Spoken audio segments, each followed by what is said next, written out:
השתנה.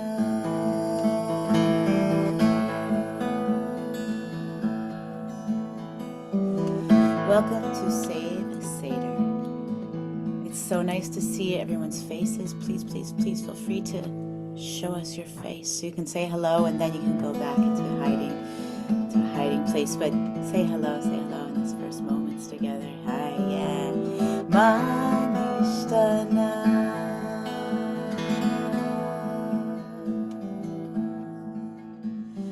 מכל הלילות,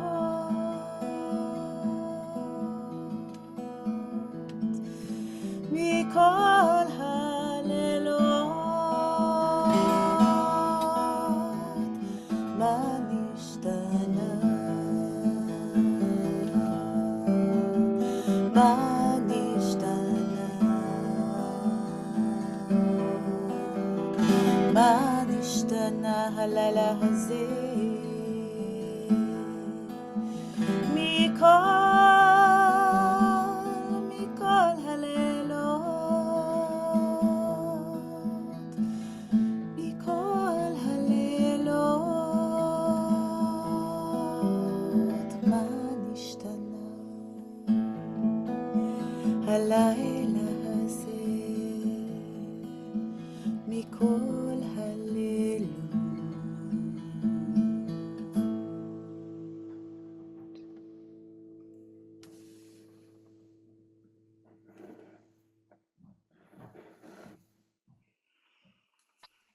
So how is tonight different than all other nights?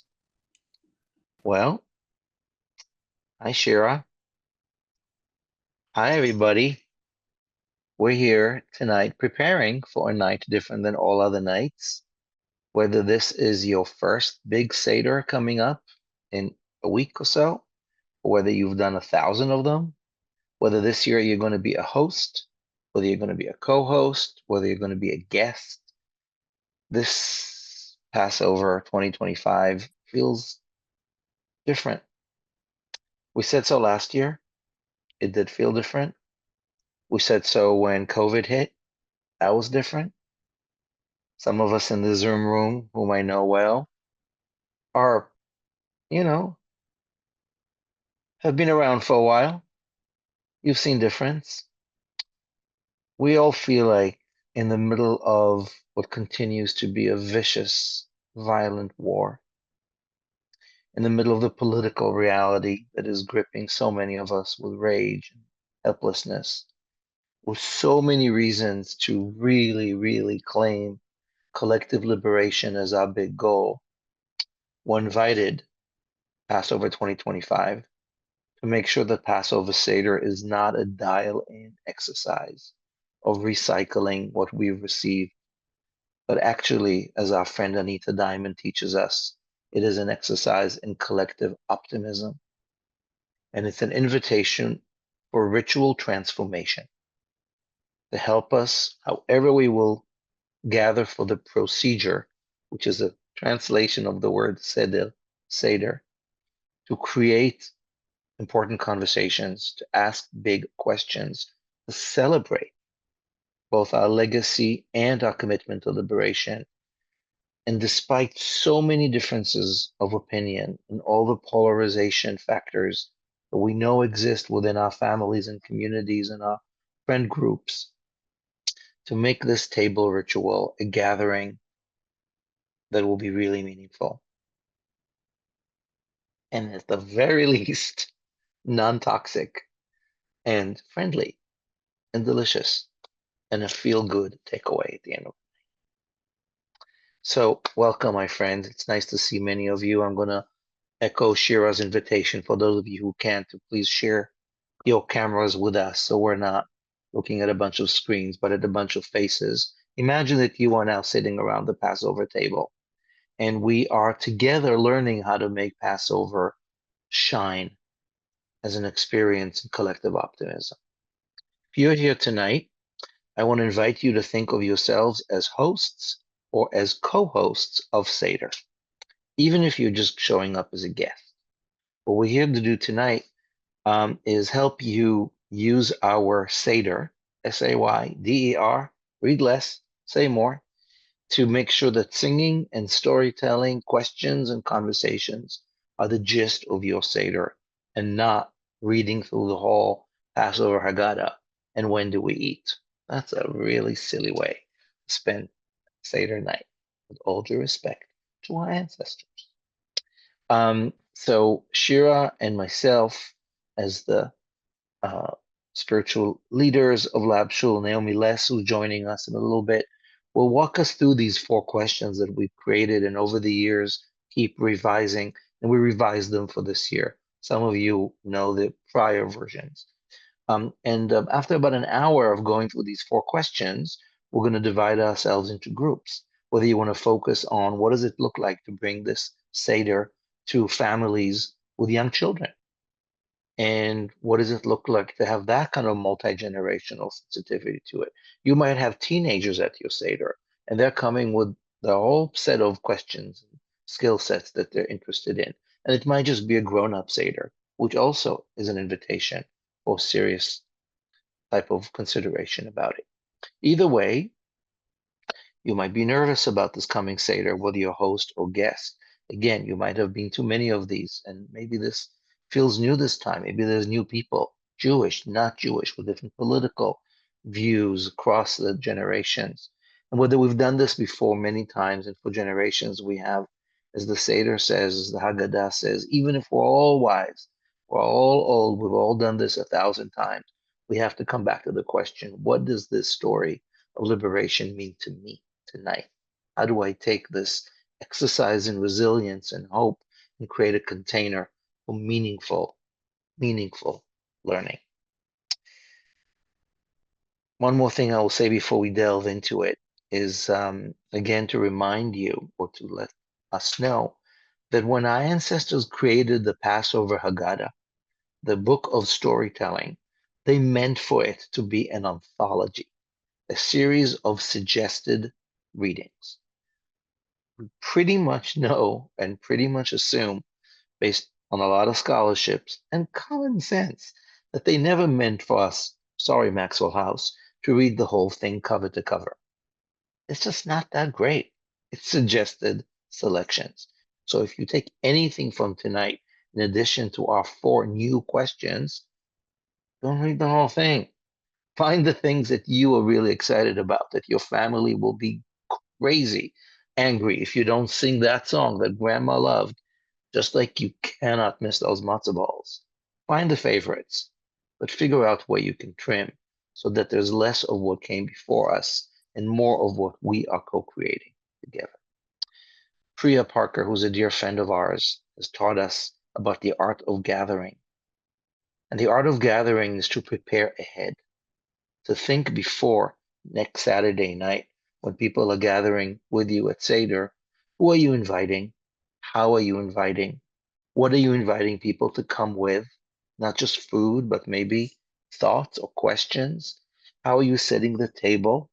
And who are you inviting to be there in person and in spirit? Everything about how we set up this one night ritual, this theater dinner conversation, is about the details. So I'm going to invite in just a moment before we go, and we're going to go into the first question. But I want to invite Shira or Naomi to maybe share with us, based on last year and the years before, we've led Seder together in person. This year we're not, for a bunch of technical reasons, frankly. Before we even get into the first question, Manishtana, how are we different this year?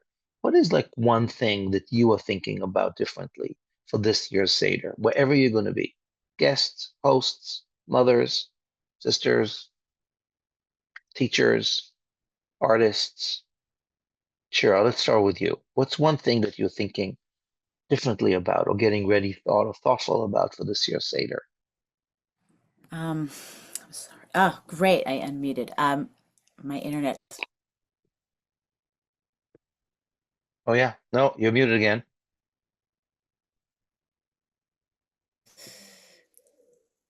Okay, I'm not going to touch anything, but if I mute again, we may have to pass.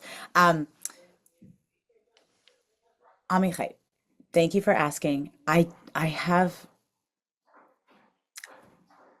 I am having a hard time tapping in exactly to where I want to go, but I will tell you that my father, my almost 90-year-old father, he made a special request. He and I are we're crafting a Seder together this year.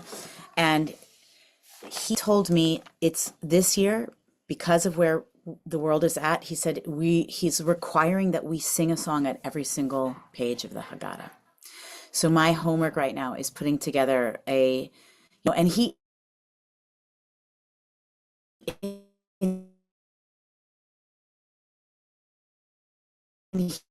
so I'll bring you that. You got a little cut off there, Shira, but I'm loving that Rabbi David Klein, a beloved teacher and elder, is reminding us that singing is such a big deal this coming Seder. And when Shira and I talked about this a few weeks ago, I went to the people with whom I'm co-hosting Seder this year here in Israel, where I am, and there's going to be Jews and Christians and Muslims, Israelis and Palestinians, and it's going to be complicated.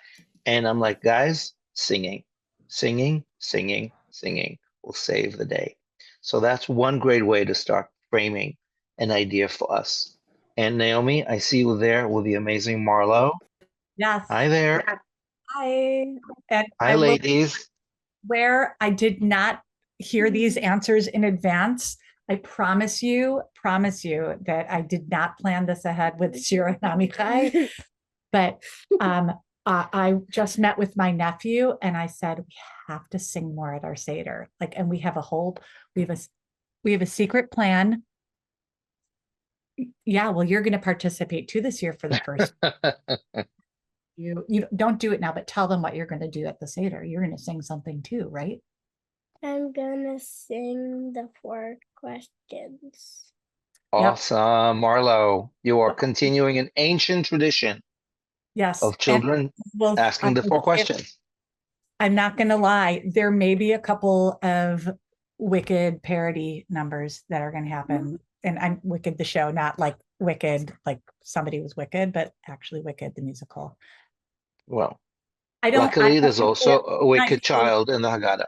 Yeah, I'm not usually a parody person. But some things are bigger than me, and Wicked is one of those things. So, Amen. Yeah. Bring it on. I would sing a song, but I don't know the songs much to my children's chagrin. Passover. So, Naomi, we're gonna do Passover. sure, went over my head, but I'm sure That's Lisa's loving it.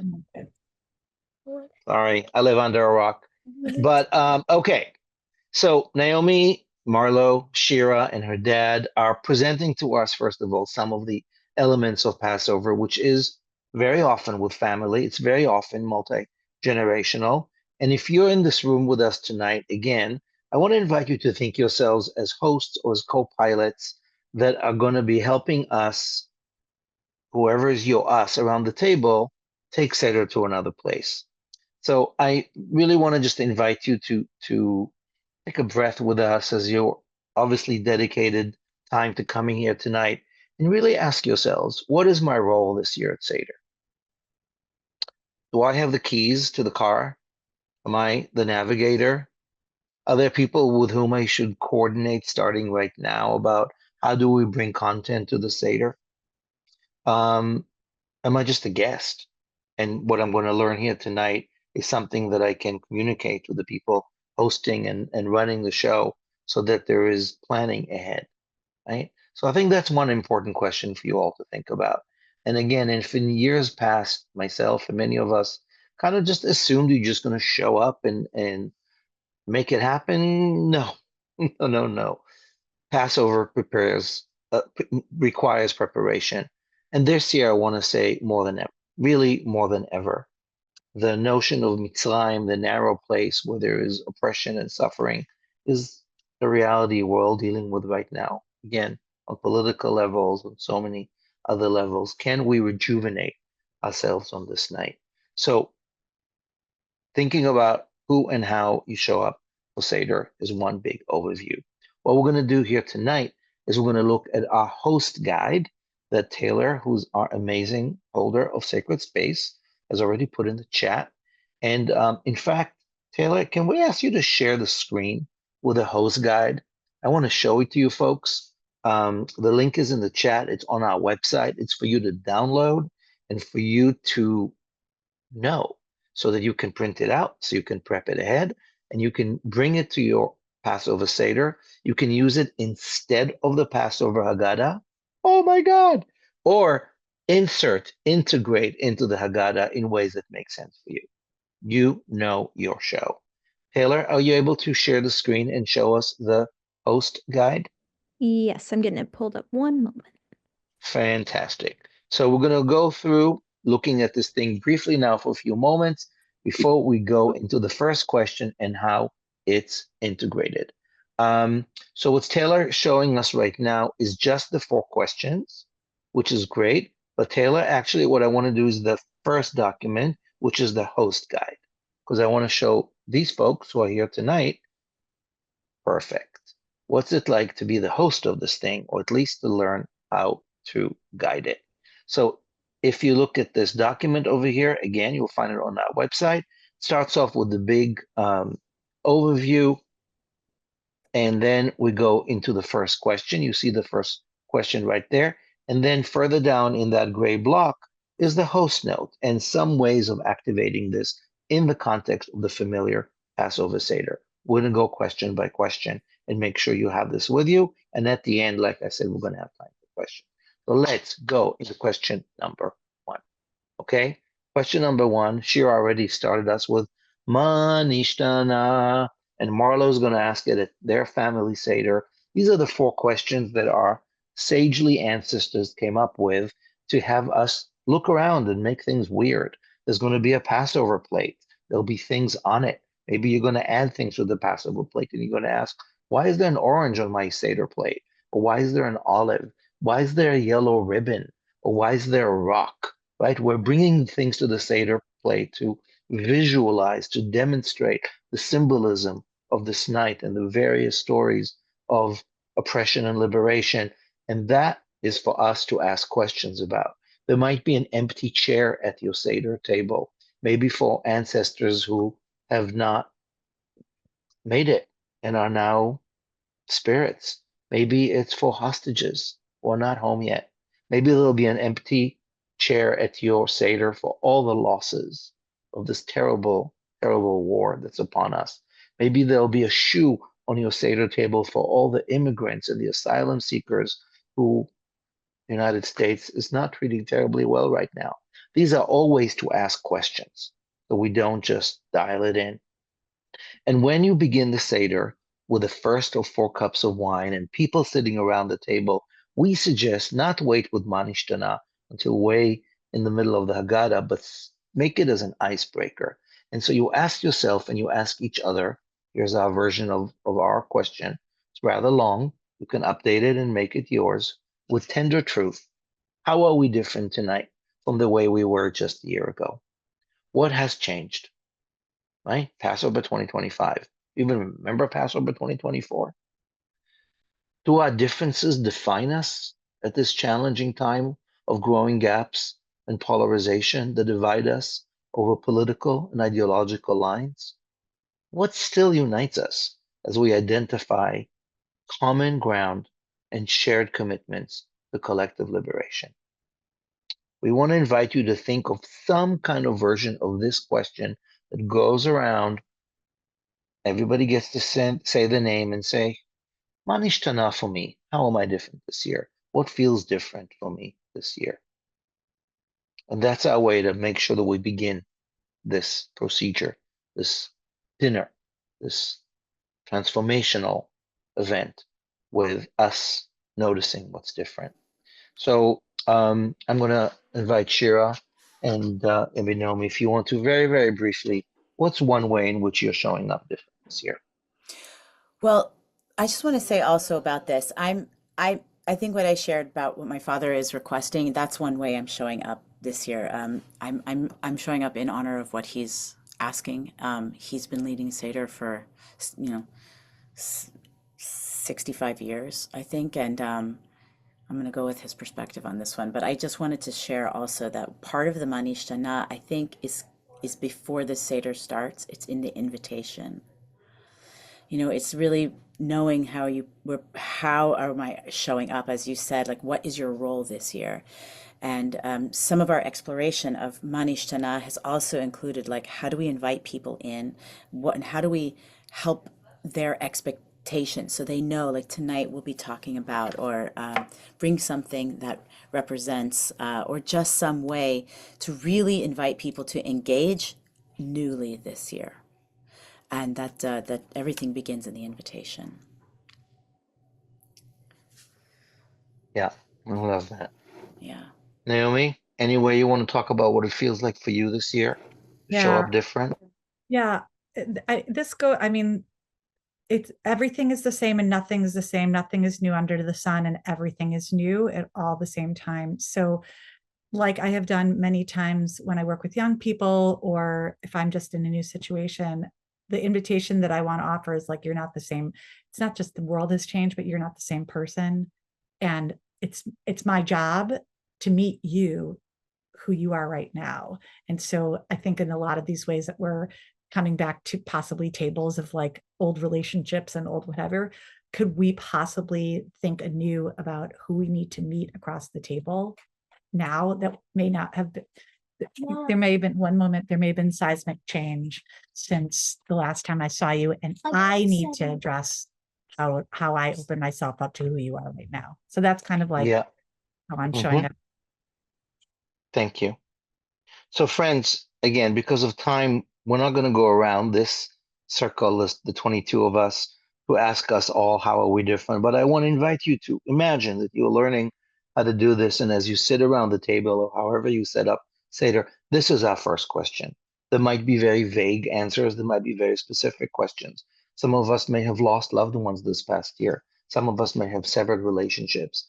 Some of us are feeling differently about the war than we did a year ago. Some of us know that a year ago, Trump wasn't president. Damn. And now America's different. So I want to invite us to think of how we set the tone. And that, by the way, also includes you as host or co-host to say, we're not going to talk about politics in the Seder. We're going to talk about it after. Or say, we're going to figure out how to talk about politics, but we're going to talk about it in a way that is respectful. And we're not going to go down the drain and the rabbit hole of rants. We're going to figure out how we lift this up, go to the core of what this is about as humans, Jews, as whoever's around our table. So the first cup of wine, Kadesh, we sanctify.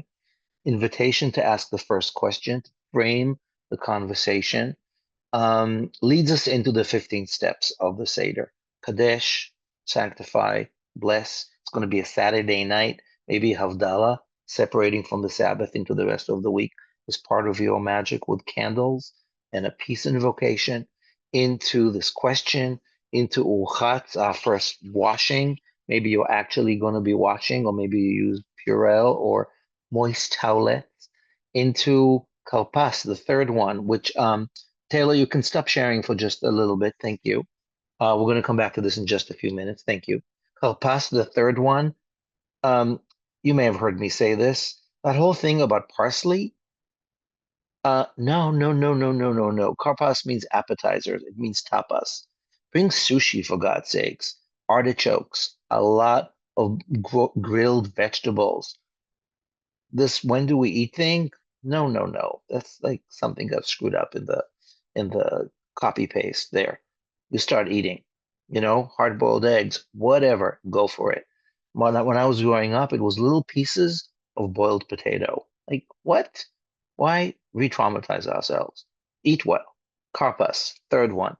Kadesh, Uchas Karpas Yachatz, Afikomen, breaking the matzah into two. We have a whole special Afikomen activity. I'll get to it later.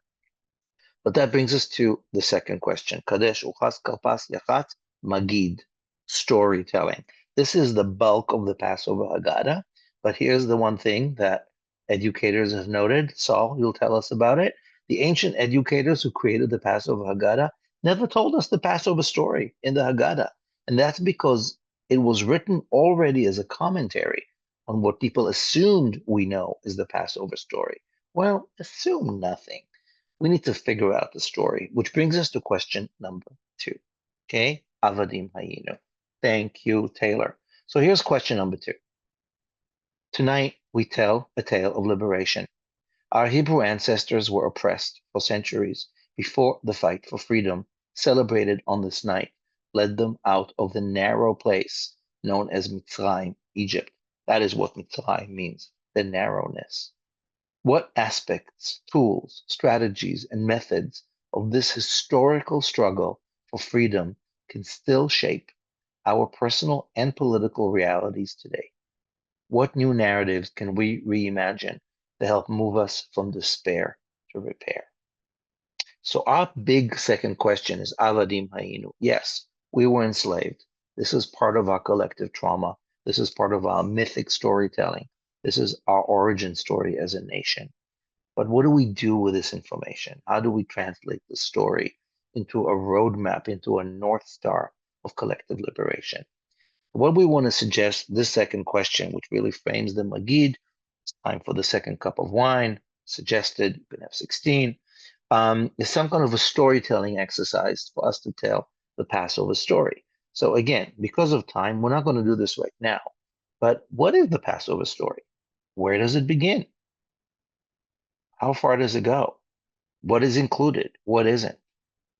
So in some households, they just screen the whole 10 Commandments or the Prince of Egypt. That's fine. In some households, they just take little bits of it. Something I like to do, and we've done that often, is popcorn style. Whoever's around the table, we're going to take 10 minutes. We're going to tell the Passover story. Once upon a time, there was a... So let's do this real quickly. Where do you begin the Exodus story, the Passover story? What is your point of departure? There could be many. There's no right or wrong here. The Haggadah chose a very specific moment. It's kind of weird. But I'm curious what yours are. So I'm inviting you to put in the chat or briefly unmute where do you begin the story? What's your once upon a time? We'll take 3 or 4. Don't overthink it. You know this. You've done this. You've seen the movie, read the book, did the Seder. Unmute or put in the chat. Where does the story begin?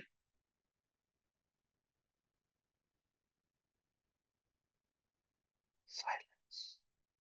Crickets in the middle of the night. Okay, Joseph. God's promise to Abraham. The Jews were slaves in Egypt. Great.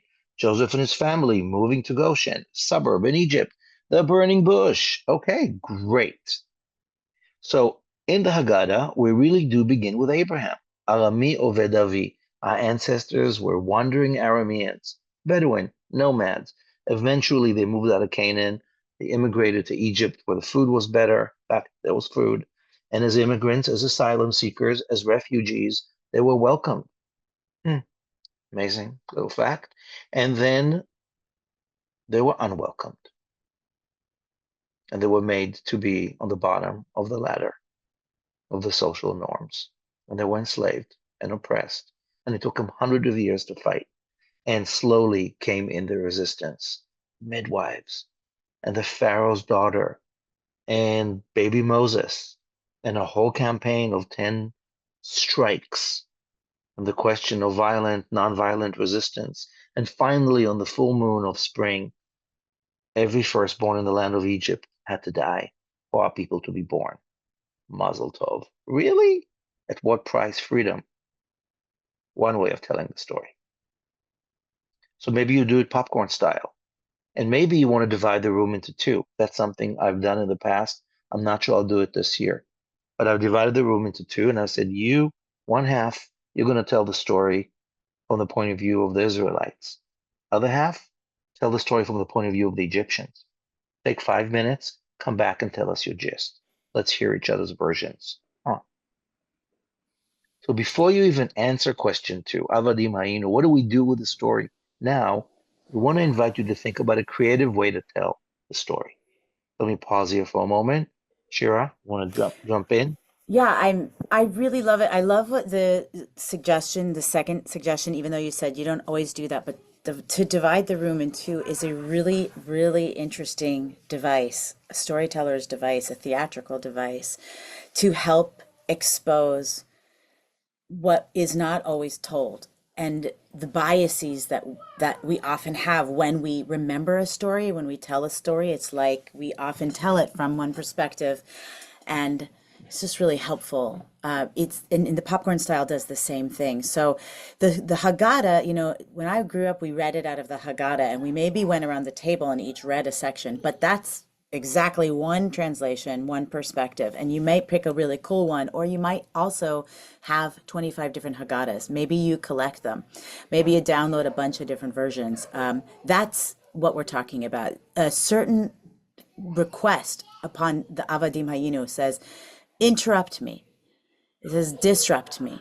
This is a story. This is considered a foundational narrative, you know, otherwise known as a master narrative. So the question is why, and what is it doing for us? And is it maybe parts of this narrative that need to be shed, like chametz, you know, in order to really move through this? And that's really important. And I always think, Amichai, of last year, Jalen Livingston was with us, you know, incredible theater director, and he said to us, the thing about the Passover story, about Avadim Hayinu, is that it is political theater because it's a people's story. It's a story about people, and therefore telling the story publicly at your Seder is a political act, and it's a political theater. And I just was so moved by that, and I want to bring it up because it reminds me the implications of gathering around the table to tell stories. It's not just like a reflective action. It has a very medicinal quality, and it can be a source of shift and change. Yeah, thank you. Beautiful. I want to say one thing about the Haggadah again before we're going to go to the third question and invite you all into little groups where you can really try out the third question together. Some people, whatever Seder you're doing, you're used to, however literate or familiar you are with Seder, people will be horrified if you say, let's put the Haggadah down. Let's not do the Maxwell style and read it, you know, going around the room, because people are used to it and tradition is beautiful. So don't piss anybody off at Passover. Talk about it ahead of time. But it might be a way to say, let's do the Haggadah thing, but let's not do all of it. Because really, honestly, it's not all that great. We want to do the 4 children because that's an old pedagogy of letting different voices come in. We want to ask the 4 questions. We want to do the 10 plagues thing with the blood from the cup. Okay, yes, maybe, maybe not. Figure out, and this takes preparation to look at this text that is 1800 years old with all beautiful English translations and great art. It's one of the most popular Jewish books out there with so many renditions, and based on the ages, based on the temperament in the room, pick and choose. So question number 2, we are now Kadesh, Uchatz, Karpas, Yachat, Magid. We've done the story, Magid, Rachza, Motzi Matzah, Maror, Korech. We have taken out the matzah. We have bitten the bitter, horseradish. I'll take a piece of lettuce, bite into some bitter, peel the tears. It's about somatic experience. And the charoset, you know, the mortar of oppression. We're eating the gastro-Judaic flavors of the story. So experiential. Which brings us to the third question. We often suggest that the third question, Dayenu, enough, comes after we have eaten the main course. So nobody is like, I'm hungry. Let those matzo balls do their magic. If it's brisket or tofu, eat well. And at some point, maybe around the during or after the main meal, we're going to ask the third question, Dayenu. So Dayenu obviously comes with its own song, and Dayenu is a long litany in Hebrew that says it would have been enough, just this, just that. But Dayenu also just means enough. Or in Hebrew, speak. Or in Arabic, halas, enough. And so our question is, what will get us to say enough already and rise up to resist the oppressions, cruelty, and injustice, whether it's harming us or others in our orbit right now?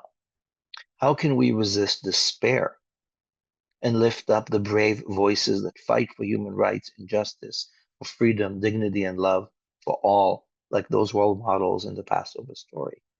Who are our modern Moses, Miriam, midwives, and leaders of liberation?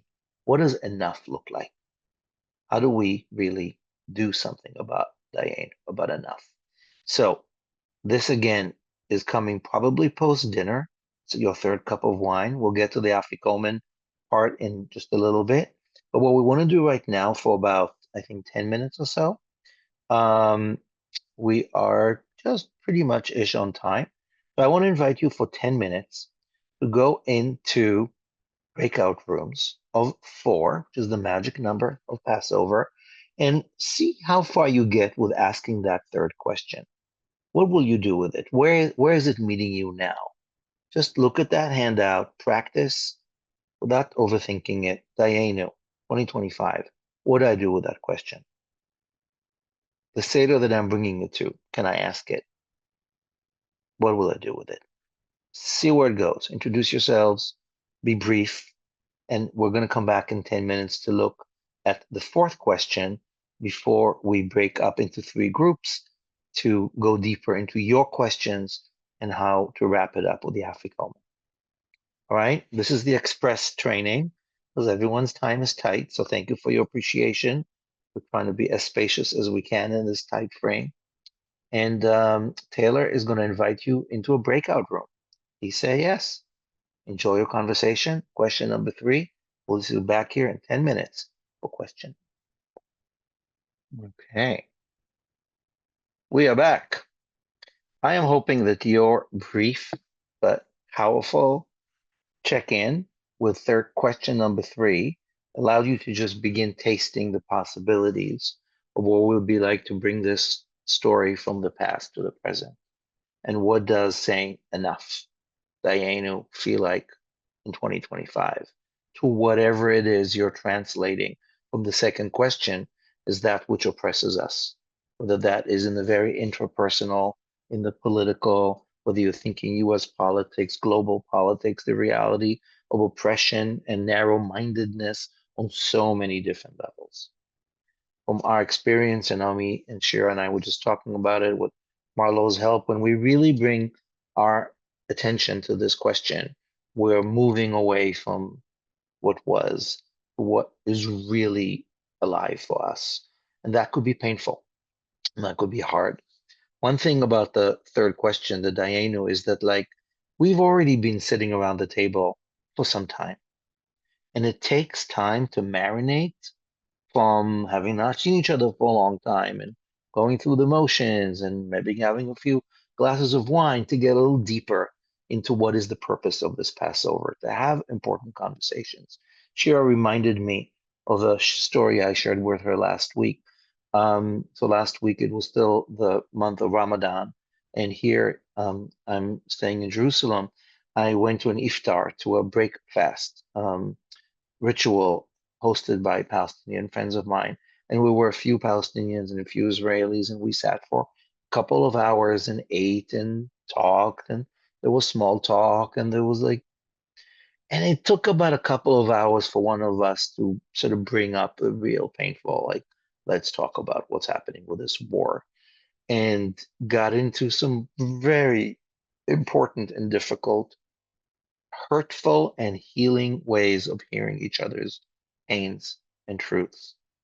And so I want to suggest to you that as you're thinking about your own Seder, by the time you get to the third question, it's not the end of Seder. It's actually exactly where you need to be. It's where we get into it. And so that's the third question. Dayenu, how do we say enough to all these oppressions? How are we going to walk our talk? And because of time, forgive me, I'm going to walk us right into the fourth question, right? We finished the third question. Again, I'm going to come back to the Afikoman in a moment and how that walks in. But pretty much, we talked about singing before. Singing happens all throughout. From the very beginning, think of how you integrate different songs, liberation songs, familiar songs, beautiful songs. And somewhere between the third question and the fourth questions are many more songs. That's where the Hallel comes in. The entire praise-a-thon. That's where the Chadgadia comes in, if you do that weird one. Or any other family favorites of Passover singing, more of that as we are eating dessert. And the final trope of the Passover Seder is this line that says, L'shana haba'a b'Yerushalayim, or in some versions, L'shana haba'a b'Yerushalayim habnuya, next year in Jerusalem. So we want to reinterpret what this means for us, because Jerusalem was never just about a physical place. It's always about the concept of the city of peace, the place of wholeness. And yes, right now, Jerusalem is once again thriving city, not without plenty of turmoil, but we're thinking about what does it mean to have visions for next year, for the kind of peace and wholeness and better that we're all yearning for, regardless of where we are, who we are, how we are. So here's our fourth question: invitation for visions. It might come with opening the door to Elijah into all forms of prophecy. It might come with just the active imagination for what a future can look like. So look at question number 4.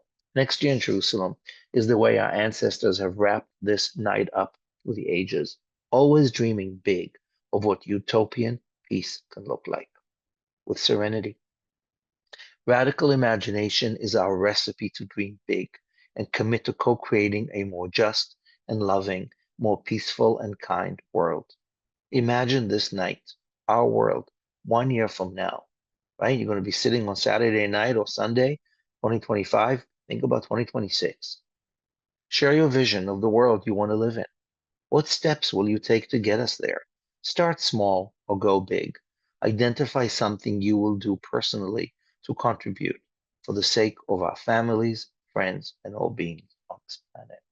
And so I'm going to invite you to take a breath, close your eyes, imagine, wow, next year, what is one concrete thing that I want to see that is better, that's more peaceful, that's more freedom oriented, more just driven?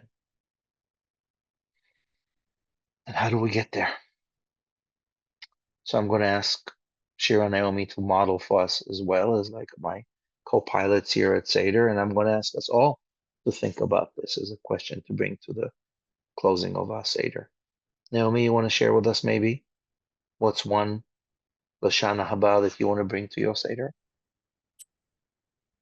Yeah, I had like, I mean, I guess I don't want to get too political right now, but I'm just wildly inspired by the 25-hour speech that happened on the floor of the House. Mhm. And I'm like, if Cory Booker can speak for 25 hours straight, like what the heck can I do? Like, so I'm, you know, Mm. thinking beyond what I think I can do to actually doing it, to doing, and not letting those thoughts get in the way. Sherry and I were talking about like this little Mel Robbins 5-second countdown we earlier today, where you count 5, 4, 3, 2, 1, and then you just do it, do the thing, instead of talking about all the reasons why you can't. And so I'm thinking that's the vision for 2026. Do it. I love it. Maybe, okay, radical thought. Maybe Seder is 25 hours. We're not going anywhere. People are going to sit around this damn table for an entire 25 hours. Thank you, Mr. Booker. And we're going to figure out liberation. We're not going anywhere. We're not chain ourselves to no, sorry, that's the wrong metaphor. But we're just going to sit there and eat and talk and sing. We're going to break the record. Anyway, so ambitious. Just saying. Later or one. I don't know.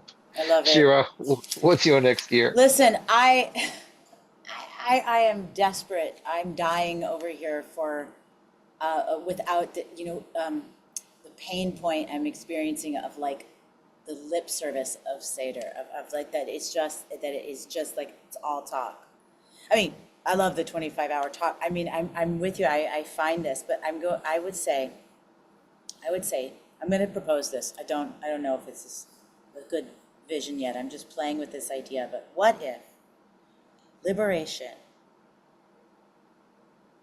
truly meant being at home with oneself, and therefore if we could commit, if each one of us could commit, if I could contribute to helping myself feel at home with myself and others, would that make us, would that make a more empathetic personage? You know, could that help? And I'm not talking about, you know, this is a somatic request. So I'm the goal is how to get beyond the people or just around my table,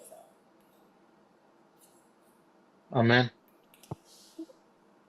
Amen, amen, amen. So with being home in our bodies, with being maybe pushing ourselves beyond, countdown to action, I want to say the following, folks. Again, this is just like the speed dial version of these 4 questions from Kadesh to Nirtzach with the 15 steps of your Passover Seder. With these 4 questions as your only script or integrated into the Haggadah script or whatever the traditions around the Passover Seder, whoever is around your table, that you can insert this or integrate this so that everybody feels heard and traditions can be really loved. Yeah, and as Steve reminds us, at least in some traditions, it is supposed to go long, and it is a long night. It is a Leil Shimurim. It's a night in which we really commit ourselves to asking the big questions, and we stay up late if we can and if we want to. I want to share one more thing with you before we break into these 3 groups. Taylor, if you don't mind sharing again on the screen our host guide, I want to show you our version of the Afikomen. Okay, so Afikomen is a Greek word that means dessert, and you can see that on our host guide. That's the last page. Here's how we've been doing it at Lab Shul for many years now. So pretty much at the beginning of the Seder, after the first question, Kadesh, Uchas, Kapas, Yachatz, boom, you break the middle of the 3 matzahs that are on the display table into 2. You hide one, show off the other. And here's what we do. We ask people to think about walking the talk of liberation and justice. And whether people write at your Seder or whether they don't. So we ask people to list all the organizations who they can think about that are actually making the world better and are contributing to freedom, to justice, to well-being. And people just go around and create a list, sometimes on someone's phone, sometimes on a piece of paper, sometimes on the wall, whatever works. At the same time, we pass around a hat or a matzah box or ask people to just commit to an amount of money that they're going to put in for this Passover Seder to donate towards justice and freedom, right? So money is being collected or pledges are being collected and organizations are being listed. And that happens at the very beginning of Seder, usually after the first question, at the point of Yachat, the 4th step. We go to the second question and the 3rd question. We've eaten a lot, we've sang a lot. Before we wrap it up with the 4th question, we got to have dessert and we have to have the Afikomen. That's how the sages built it in. Can't end the Seder without finding that hidden matzah. So somebody went looking for it, right? A kid, a grown-up, somebody who wants to really do the Dayenu work. They're going to find that half a matzah. Whoever is hosting is like, oh my God, you found the Afikomen. Here's what happens next. We're going to go through the list of organizations, and whoever stole or found or retrieved that scavenger hunt matzah is going to say, I decided that this year, of the list of organizations we came up with, I really want to prioritize ACLU. Okie doke. So let's see how much money we gathered. $1,000. Great. Right after Passover, we're going to go to ACLU and give them a check for $1,000 donated collectively by the Seder. Survey says that people get so excited by this, the gift is doubled and tripled. And if a kid is the one or a teen, there's quite a few of us here with children, then how much more are they being empowered to say, we're not just talking about this, we're doing what we can for justice and freedom and better, and we're donating to causes that we believe help the world be better. And friends, no shortage of very brave, courageous organizations working their tushy off right now to make sure that democracy and freedom and justice and peace is alive. So Afikomen that way is not just a but actually put your money where your values are. We found it a very powerful exercise in the past, raised huge amounts at big Seders, and kind of make it a walk the talk experience. The Seder guide we just shared with you has those 4 questions, some other add-ons, has the Afikomen. It's yours to download on our website. Bring to Seder to prep ahead as guest or as host.